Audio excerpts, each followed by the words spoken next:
Hey everyone, hope you're doing well. Just walking home from a morning of playing chess with some friends. You know, somebody commented on my last video, said you might want to talk about how the roles of the political parties have changed in our generation, in our lifetimes, from being the left being the party of free speech and the right being the party of censure, to being completely different. And some people would not appreciate that. They would think that was not true. But those people would be morons, because it's obviously true.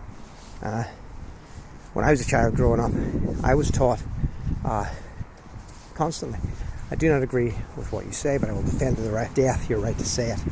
And that was how we were supposed to view people's speech rights. Now if you live in Scotland, which is a major country in the Western world, you can face 7 years in jail. 7 years in jail you can get for hurting people's feelings, believe it or not. You can be, and this happened last week, you can be arrested in England for silently praying. Not just silently praying, but being suspected of silently praying if you're within so many 100 feet of an abortion provider. Now, these things should make a normal person shudder. These are the kind of things that should make, you really rear up and scream and make you think to yourself, this is the kind of stuff Nazis did. But again, nothing's being done. And people will say, oh, you see, but it's not true that your speech is being stolen by the left now, because look, in Britain it's a conservative government, ostensibly a right-wing government. But of course that's not true, because what you'll actually find in much of these cases is that the political parties are completely usurped by people who no longer have any semblance of belief in what those parties were actually set up for. There's a saying which I'm going to butcher, but it's that if an organization is not set up to be absolutely, its existence is to fight the left, it will eventually become left-wing, because of this drip effect, this Gramscian taking over, this long slow march of the institutions, right? I don't know if you don't know who Gramsci was. He's an Italian communist who suggested that communists should really just stop trying to take over the countries and should take over the institutions instead, because those are the things that made the country. And so now when we look up and we say, where's the right to save us? Where's the right to protect our freedoms? We realise we don't have a right.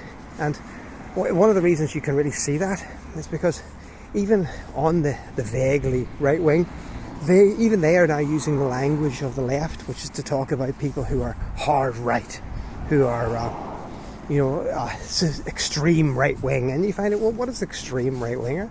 Well, apparently an extreme right winger is a person who's against abortion, who's pro free speech. Imagine living in the West now when we're not allowed to say that certain things are wrong. We've gotten used to it now because of the public forum is YouTube, the public forum is Facebook, TikTok. God help us with TikTok. TikTok is a sick thing. If you're on it, you should definitely leave.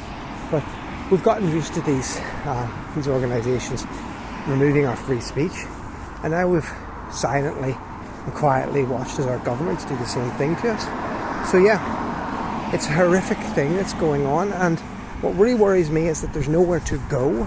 There's no, as in my head, I've said before, I'm sort of a prepper mentality. I always want to think that where can I go, where can I take my family so we could be safe. And honestly, I wish it was a bit like that movie Blast from the Past, with Brendan Fraser.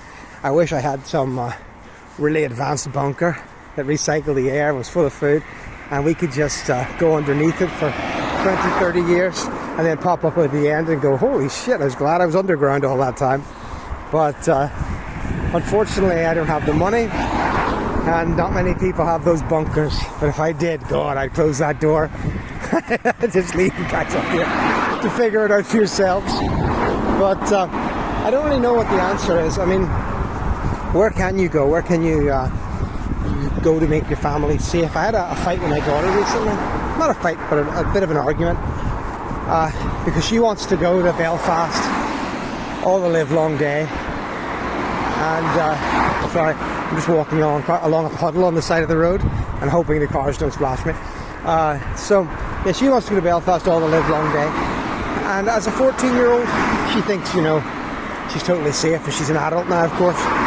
But the reality is, she's a little girl. And the other reality, unfortunately, is that the United Kingdom has been bringing in thousands of refugees every day. And when I say refugee, what I mean is, fighting age young men in their late teens and early 20s who are coming from around the world, being put up in hotels and then just left there to their own devices. God knows what for. I mean, there's no happy end to that story, is there? And apparently, but it's all fine, because that's what we need to do.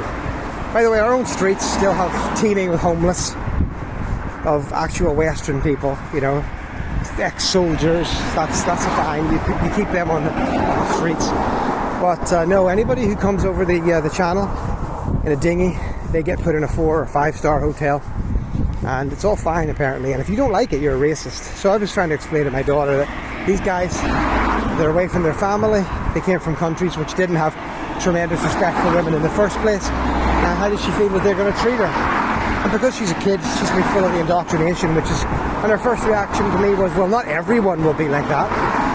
And I said, you don't need everyone to be like that. You just need one person to be like that for you.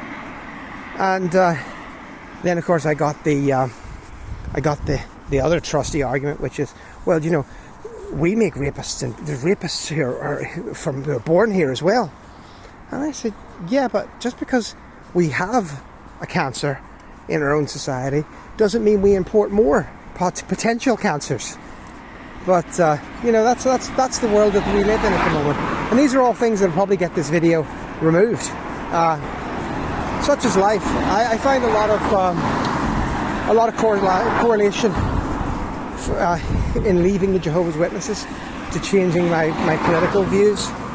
Not that because I was always a fairly right-wing individual, and I'm still right-wing, but I don't really believe that there's any such thing as left and right anymore. I think there's just people who believe in freedom and people who believe in slavery, and more importantly, people who believe in those you can take it right back to those traditional sort of Christian arguments. People who believe that human beings are perfectible on their own, and people who realise they aren't, and therefore, and I would be one of those people, because when you realise that people are not perfectible, you then say, okay, well, what systems can we institute to make people behave better? But if you're a person who thinks that people can become perfect all on their own, well, you just keep tinkering at society, and it doesn't matter what damage you do in the meantime, because your motives are pure. And we saw that with the lockdown. We saw how many children now are having trouble speaking, how many people died of illnesses because they hadn't generated an immune system because they were locked in their house for months at a time. Not to mention the efficacy or inefficiency of the vaccine, which I have absolutely zero faith in. But then I didn't take, so who cares? Although that's not true. I mean, I lost family members because of it. But there's nothing you can do. But again, we're now being told by the people who pushed it that what we really need is to forgive each other. I mean, things were said, bad things were done. We just need to forgive each other because, our motives were pure. And I think, well, my motives were pretty pure. My motives were, you do what you want to do. I'll do what's best for my family. Thanks very much. Your motives were, well, we're going to take your kids off you. We're going to destroy your business. We're going to ruin your life. We're going to lock you in your house. We're going to make a criminal of you. And now it's, let's all be friends again. Oh, no, I don't think so. I don't think that's ever going to happen, unfortunately. But anyway, that's where I'm at. Free speech is very important, guys. Use your free speech as best you can. It'll cost you, though. By God, it does. I've lost a lot of family and friends. And I used to get 1,000 views a day. And now I get 100. But who cares, honestly? Who cares? Because all you can do is say what's true in your heart. And, but not like bullshit true. Not like, I just feel it might be right. Actually try to come up with some facts to back up your argument. That's always a good start. But guys, I hope you have a lovely Christmas and a fantastic New Year. I'm I set myself a goal in June of this year to walk 1,000 miles, which sounds like a lot, but it works out to be about 5-6 miles a day. And believe it or not, this is my last walk to achieve it. So I'm nearly home, about half a mile to go. And when I hit that half a mile mark, I will have walked just over 1,000 miles. So guys, I would walk 10,000 miles, as the song says, but my feet would get sore. Guys, have a lovely Christmas and a lovely New Year. And remember the reason for the season. Take care.